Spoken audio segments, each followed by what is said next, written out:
The top stories tonight in Y News. President Ferdinand Marcos Jr. eyes to introduce the proposed Maharlika Wealth Fund to business and government leaders during the 2023 World Economic Forum in Davos, Switzerland next week. The Commission on Elections assures they would resolve nuisance complaints early before the printing of ballots for next elections.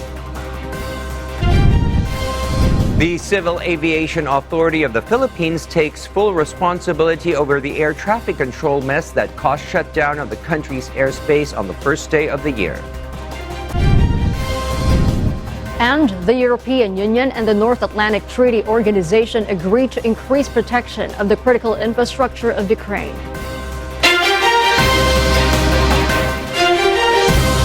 Good evening, Philippines and the world. Today is Thursday, the 12th of January, 2023.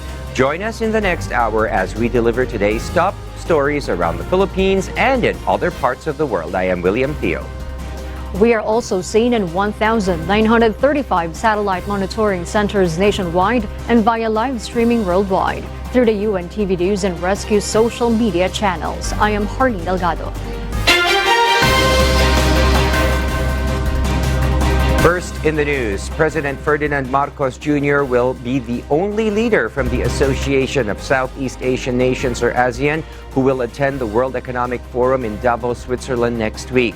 According to the Department of Foreign Affairs, the president is expected to tackle the Maharlika Wealth Fund in the WEF. Nel Maribuhok will tell us why. President Ferdinand Marcos Jr. will introduce the proposed Maharlika Wealth Fund to business and government leaders during the 2023 World Economic Forum, or WEF, in Davos, Switzerland next week.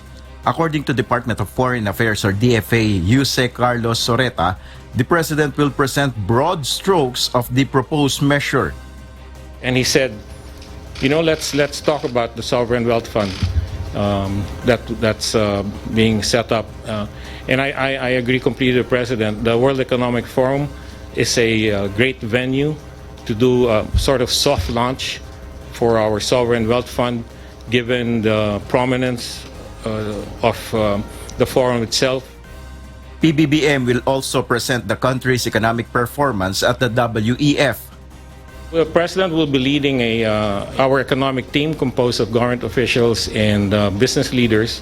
And we will present the country's economic performance, which tops growth in the region, before an audience of international CEOs. The President will also participate in a high-level dialogue session with the President, with other leaders, the President of South Africa, Prime Minister of Belgium, President of the European Commission. According to the DFA, the WEF remains the premier forum for world and business leaders to get together, interact, and come up with ideas and plans to address the many challenges and opportunities facing the global economy.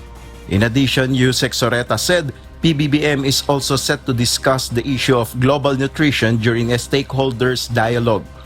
During his trip to Switzerland, the president is expected to hold business meetings and a meeting with the Filipino community. The DFA official said members of the Filipino community will come from Switzerland as well as from other countries in Europe. Nel Maribuhok, UNTV News and Rescue. We serve the people, we give glory to God. The Commission on Elections assures to decide cases against nuisance candidates before printing of ballots for the elections. Dante Amento tells us why. Commission on Elections, or COMELEC Chairman George Erwin Garcia, stressed nuisance candidates should not be included in the ballots during the next elections. It can create confusion among the voters. Ang purpose lang talaga, lituhin ang mga botante. Meron po isang recent na karanasan dito tayo, COMELEC. Ang nangyari po, eksaktong pangalan. Talagang isang letra lang ang nagkaiba. Garcia added they would resolve nuisance complaints early before the printing of ballots, and their decision should be at the ANBank so that if any party will appeal, it would be at the Supreme Court. Maniwala po kayo, 40 to 45% ng mga botante natin malilito kung sino yung Mike Pahatin at sino yung Michael Pahatin. Therefore, may posibilidad na matalo yung tunay na Michael Pahatin na kandidato Ang sinasabi natin, dapat yung nuisance cases ma-resolve ng COMELEC bago kami mag-print ng balota. Meanwhile, the poll body also wants to criminalize nuisance offense with stern warning to those who plan to run as nuisance and create mess in the electoral process.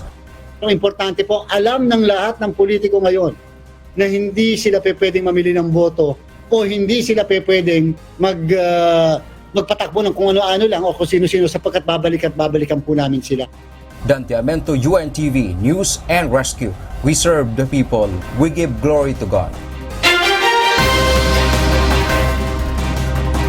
Meanwhile, the Taguig Regional Trial Court, or RTC Branch 69, denied the motion for reconsideration filed by model Denise Cornejo to reverse the bail grant to TV actor-comedian Bong Navarro. In its decision, the court said that the motion has no merit and did not follow procedural requirements due to lack of conformity from a public prosecutor, which was part of the rule. Meanwhile, Navarro's lawyer, attorney Maggie Abraham Garduque, said Navarro was very happy over the court's order.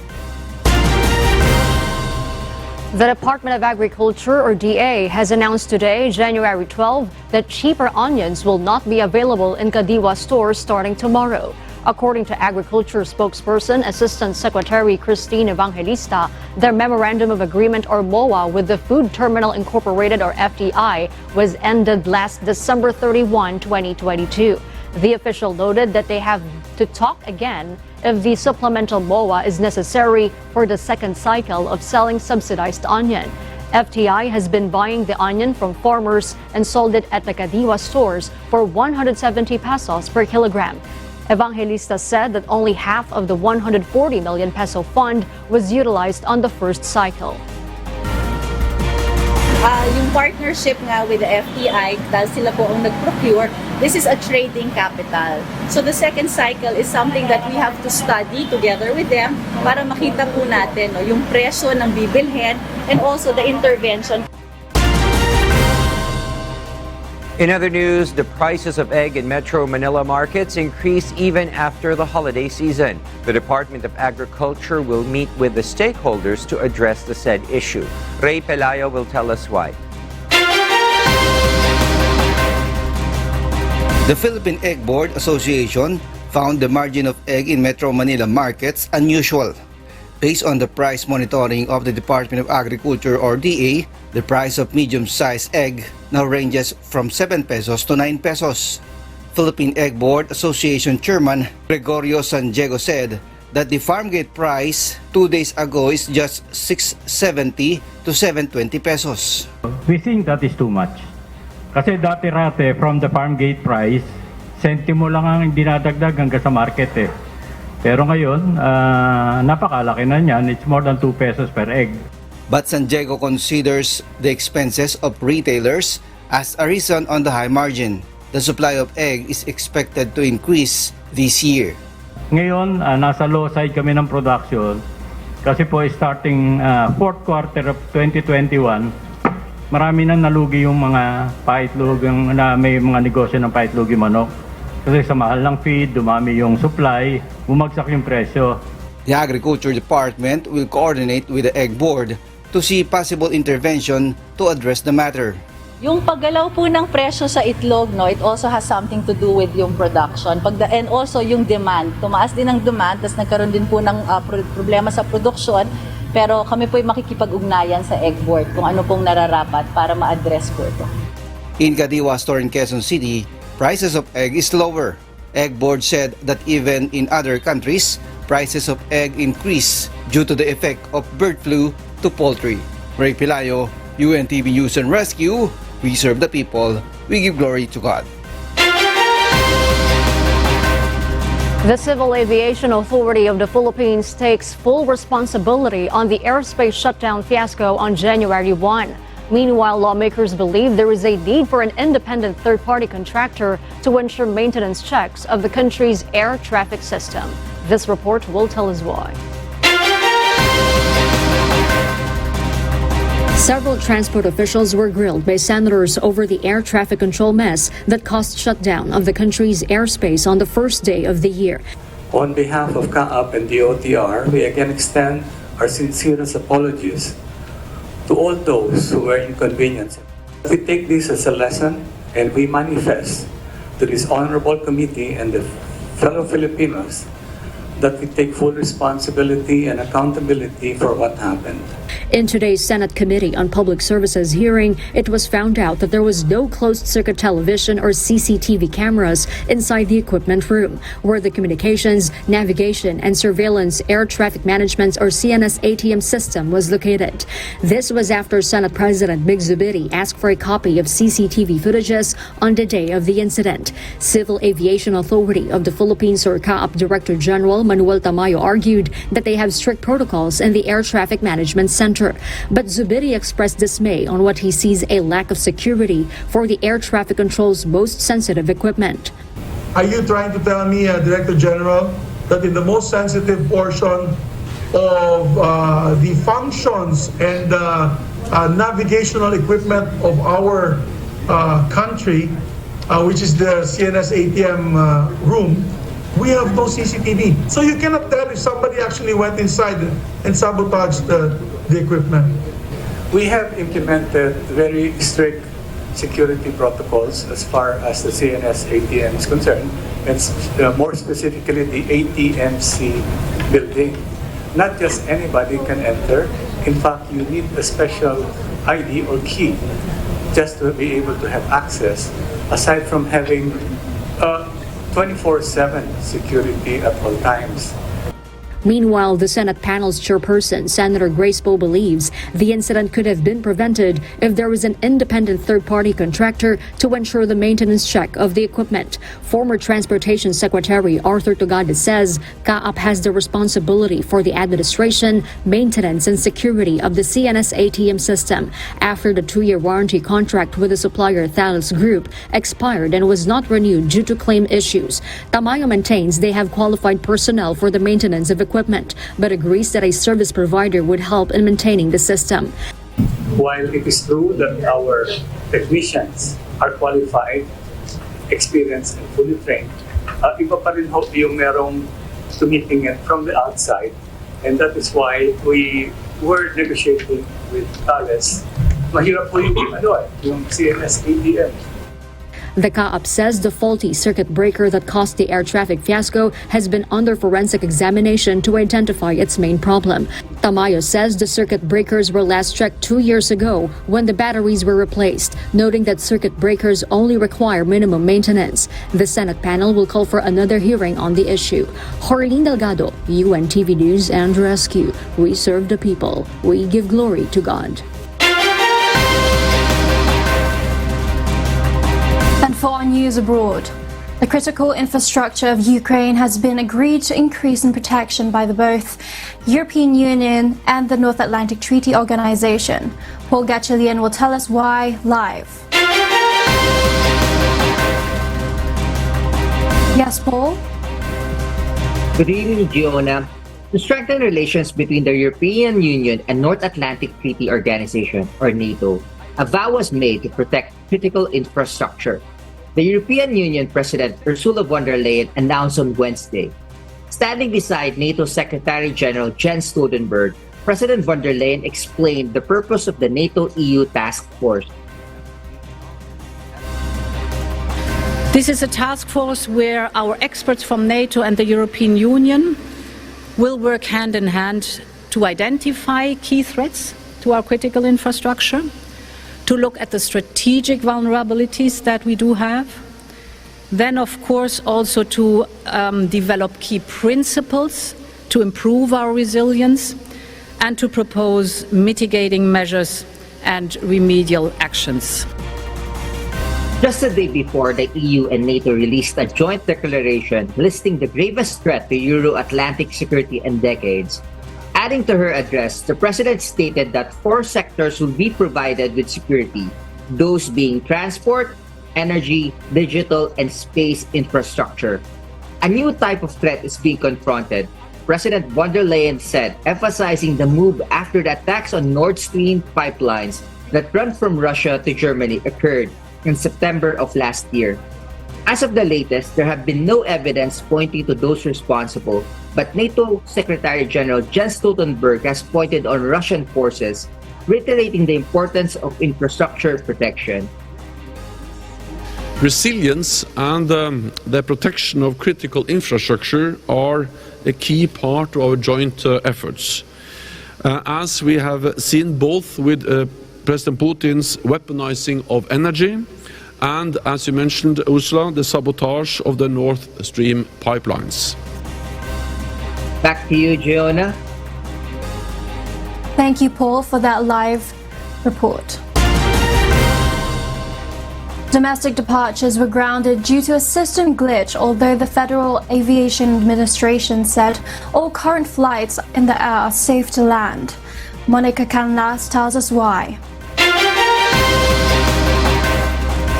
More than 10,000 flights were delayed and over 1,300 flights were cancelled as the Notice to Air Mission or NOTAM system of the Federal Aviation Administration or FAA failed to function from late Tuesday, January 10. NOTAM system provides flight crews with safety information and flight awareness. The FAA has ordered all domestic departures to be halted until 9 a.m. Eastern Time on Wednesday to allow the agency to verify the accuracy of flight and safety information. FAA's preliminary investigation has linked the system breakdown to a corrupted database file and that no evidence of cyber attack at the moment. The agency will continue to investigate the cause of the system outage while normal flight operations in the U.S. gradually resumes, according to the statement issued by FAA NOTAM on Wednesday. Monica Canlas, UNTV News and Rescue. We serve the people, we give glory to God. We'll share more global stories with you later, but for now, back to you, Harleen. Thank you, Giona. The Department of Migrant Workers, or DMW, will be holding exploratory talks with its counterpart in the Hong Kong Special Administrative Region to discuss the possible deployment of Filipino caregivers and assisted care workers. DMW Secretary Susan Ople made the statement after a bilateral meeting Monday with Hong Kong Secretary for Labor and Welfare Chris Sun. According to Sun, Hong Kong government expressed willingness to fast-track the hiring of as many as 7,000 foreign workers to address an acute manpower shortage, specifically in the caregiver and assisted care workers categories. He also said there is an increasing need for workers in both private and government-subsidized care homes and assisted care facilities due to Hong Kong's aging population. Ople welcomed the possible opening of Hong Kong for Filipino caregivers that would provide additional job opportunities. The DMW Secretary stressed that the discussions are still at the exploratory level, citing concern like language barrier that needs to be addressed. The Bureau of Immigration, or BI, announced on Thursday, January 12, the recent arrest of a Japanese national wanted by authorities in Tokyo for involvement in theft and financial fraud in Pasay City. Commissioner Norman Tansinko told the Bureau of Immigration Fugitive Search Unit, or BIFSU, operatives have apprehended the suspect identified as 26-year-old Risa Yamada along Rojas Boulevard on January 9. The BI chief issued a mission order for Yamada's arrest at the request of Japanese authorities in Manila so she could be deported and stand trial for her alleged criminal involvement. She will be perpetually banned from re-entering the country for being an undesirable alien, including the time when she was arrested as her passport was already canceled by the Japanese government. Rendel C., chief of BIFSU, told that Yamada has been subjected for arrest after the Tokyo Summary Court issued a warrant when she was indicted for theft on September 15, 2022. The foreigner was reported to have conspiracy with other suspects by posing as police officers and bank employees to steal the data from the ATM cards of their target victims. Yamada is now detained at the BI Warden facility in Camp Bagong Diwa, Taguig City, as she waits for the proceedings of her deportation. The National Telecommunications Commission, other government agencies, and telecommunication companies held a meeting to discuss facilitation efforts for SIM registration in remote areas. Telco's eye placing cell site on wheels. Eileen Cerudo will explain why. Cell sites on wheels might help in gaining temporary connectivity to aid in the registration process, especially in remote areas. According to National Telecommunications Commission or NTC Deputy Commissioner John Paulo Salvajan, the agency is waiting for a consolidated list of areas in need of assistance for SIM registration. Telecommunication companies are also reviewing the possibility of offline registration. Isa po tinitingnan na itong committee na to yung possibility ng offline registration para kung hindi ka makakapaglagay ng connectivity doon sa area, kukunin yung mga magre-register po kayo offline and then tsaka po kayo i-confirm once may signal na po yung or na-i-upload na po ng telco sa system nila yung data at information. Yan po ay isa lang sa mga possibility na pwede pong mangyari, yung offline registration. The NTC will also coordinate with the Philippine National Police for a more streamlined SIM registration in remote areas. Meanwhile, Deputy Commissioner Salvajan warns SIM users not to seek assistance from private individuals. Paalala lang din po yung sa mga nag-aalok po na pribadong individual ng tulong para marehistro ang inyong SIM. Hindi po yan inirerekomenda ng NTC sapagkat baka po makuha yung mga personal data at information ninyo at hindi pa po magamit sa maganda. The official also encourages the public to avoid last-minute registration and have their SIM cards registered before deactivation. Eileen Cerudo, UNTV News and Rescue. We serve the people, we give glory to God. Land Transportation Franchising and Regulatory Board or LTFRB believes that the fare increase in LRT 1 and 2 is possible in February. However, the Department of Transportation will be the last agency to approve the fare increase before its implementation. JP Nunez will tell us why.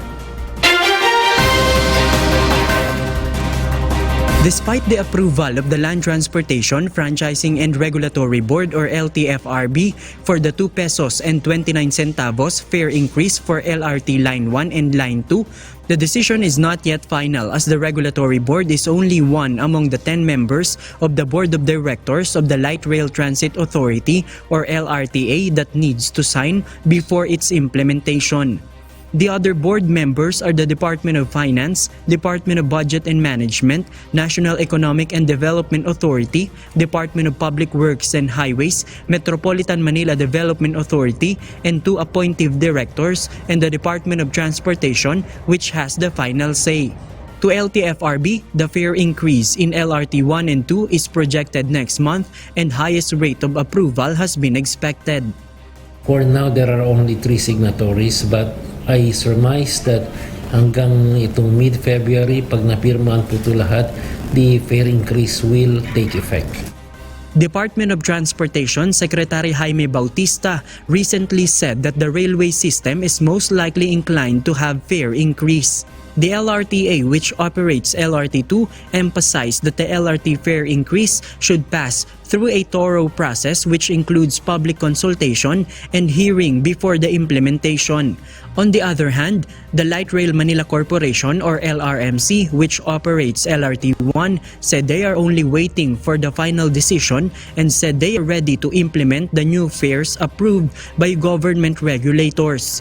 Meanwhile, a commuter advocate believes that the looming fare increase in LRT will greatly affect economic workers and students who are regularly riding on the railway system. Malaking pasanin itong pagdadagdag ng pasahe sa LRT 1 and 2 dahil alam mo yung LRT 1 maraming mga nakasakay sa mga sakay dyan, and LRT 2 ay mga manggagawa na hindi naman lumalaki ang sahod at yung mga estudyante na nakaasa lamang sa baon. As of today, LRT fare ranges from 13 pesos to 30 pesos from end-to-end stations. It was in 2015 when the last fare adjustment has been applied both in LRT 1 and LRT 2. JP Nunez, UNTV, News and Rescue. We serve the people, we give glory to God. Senate President Juan Miguel Zubiri has supported the decision of President Ferdinand Marcos Jr. not to extend the state of calamity due to the COVID-19 pandemic.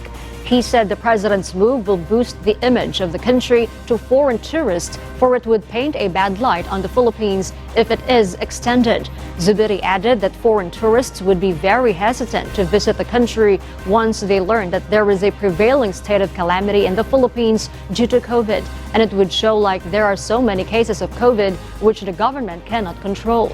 Earlier, when the proposed measure for the creation of Philippine Center for Disease Prevention and Control, or CDC, was not enacted on time, the Department of Health, or DOH, has requested the extension of the state of calamity. Zubiri emphasized that it is the reason why they are focusing on the passage of the CDC, because the requests of DOH for special powers are already incorporated in that proposal, particularly for the vaccination program. He also mentioned that the Senate are working for the approval of bills for the creation of the Medical Research Corps and the Virology Science and Technology Institute of the Philippines. The additional 25 billion peso in COVID-19 response fund for the allowances for health frontliners, logistics, and other logistical needs of the Health Department has also been approved by the Congress. The World Health Organization sees lifting of the COVID-19 as a public health emergency this year. Health experts say this is expected as COVID-19 cases become manageable globally. Gladys Tuabi tells us why. Professor Guido David of the Octa Research Group said that they have expected such declaration of the World Health Organization, or WHO, to lift COVID-19 as a public health emergency, as COVID-19 cases become controllable and manageable. According to him, the country has the same COVID-19 situation, reason why the state of calamity due to COVID-19 was not extended. Well, I think it's expected that they're ending it kasi if we look around, yung restrictions are almost non-existent. I mean, even the mask mandate is now just optional in the Philippines and all over in most of the world. While there are still individuals infected by COVID-19, most symptoms are mild.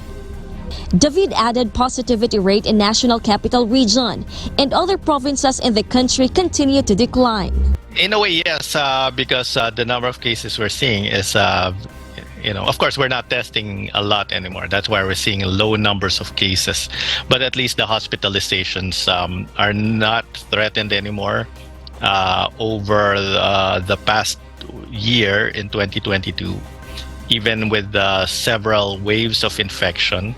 According to David, the survey says 9 out of 10 Filipinos believe that COVID-19 is no longer a concern.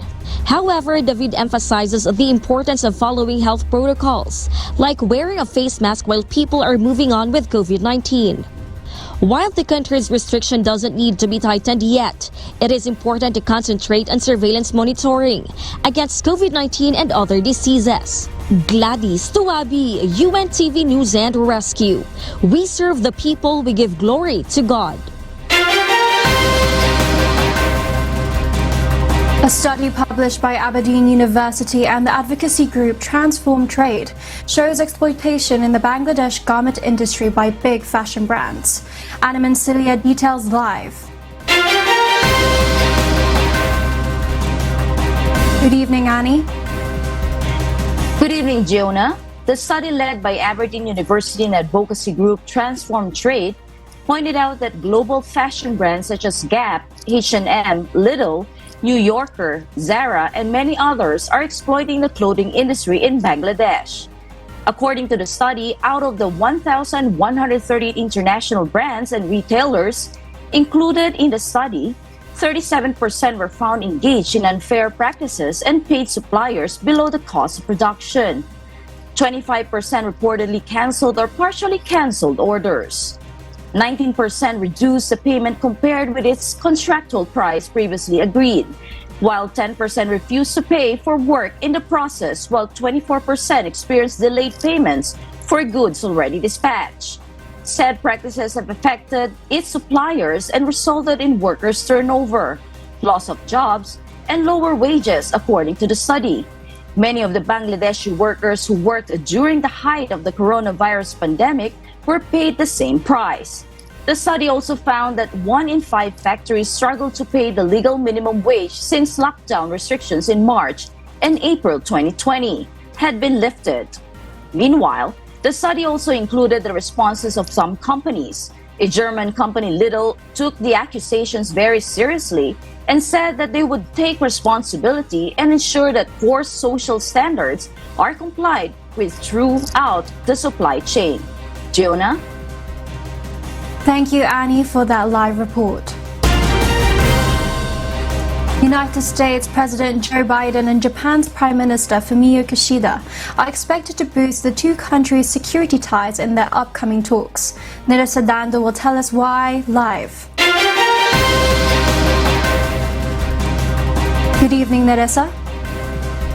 Good evening, Giona. The two close allies will be discussing stronger security cooperation to counter the economic and military growth of their strategic rival China, according to a senior administration official. The Biden-Kishida summit will include talks of controlling semiconductor exports to China following the announcement of strict curbs by the United States last year. While Japan has not agreed to impose the same export curbs, but as the U.S. administration, the U.S. officials said they are working together effectively with the same vision of the challenges.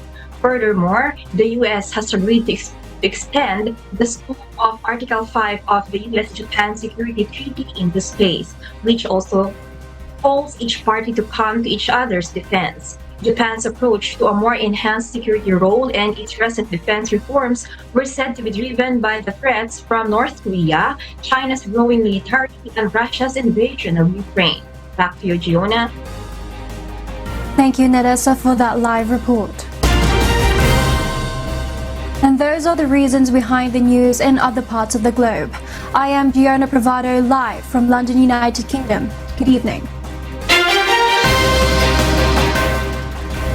Department of Transportation or DOTR Secretary Jaime Bautista on Thursday, January 12, promised to continue the acquisition of new assets and provide training for officers to achieve the comprehensive modernization of the Philippine Coast Guard or PCG. Bautista eyed the PCG to become world-class in its service and to develop its personnel to become comparable to Coast Guards of other developed countries, which is the main goal of the modernization efforts. As compared to having around 7,000 personnel a few years ago, the organization's number of officers has already grown to over 26,000 personnel as of this moment. Bautista took note of the PCG's vital role in maritime safety and security to promote continued diplomacy in sovereign waters and in maritime or marine environmental protection that includes campaign against illegal poachers. PCG Commandant Admiral Artemio Abu has led the turnover and blessing of 31 new land mobility assets at its headquarters in Port Area, Manila.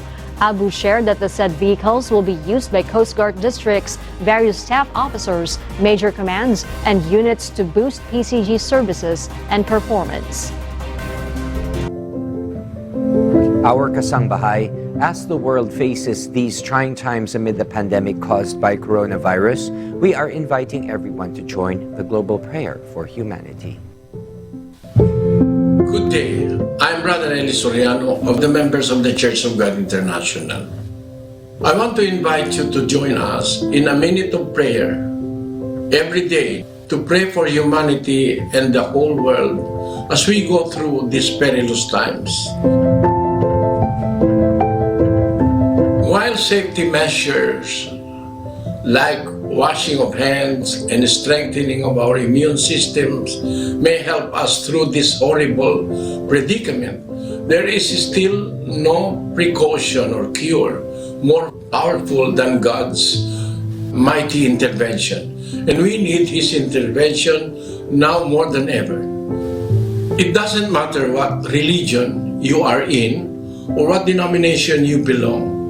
This is an invitation for all the people around the world who cares for the future of their family, friends, loved ones, and humanity as a whole. everybody is welcome to pray with us. For more details, you can check out the description box below. Thank you very much, and I hope to hear from you soon. May God bless you.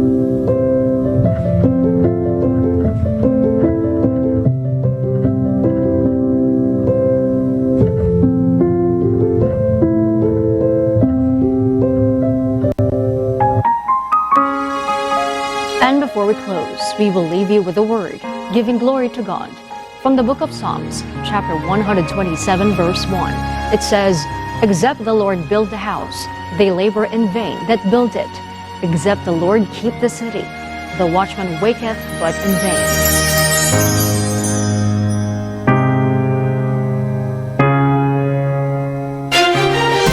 And those are the reasons behind the news, January 12, 2023. Reasons we deliver to you as they unfold. I am Harleen Delgado. And because we need to know, we will always ask why. I am William Theo. We serve the people. We give glory to God.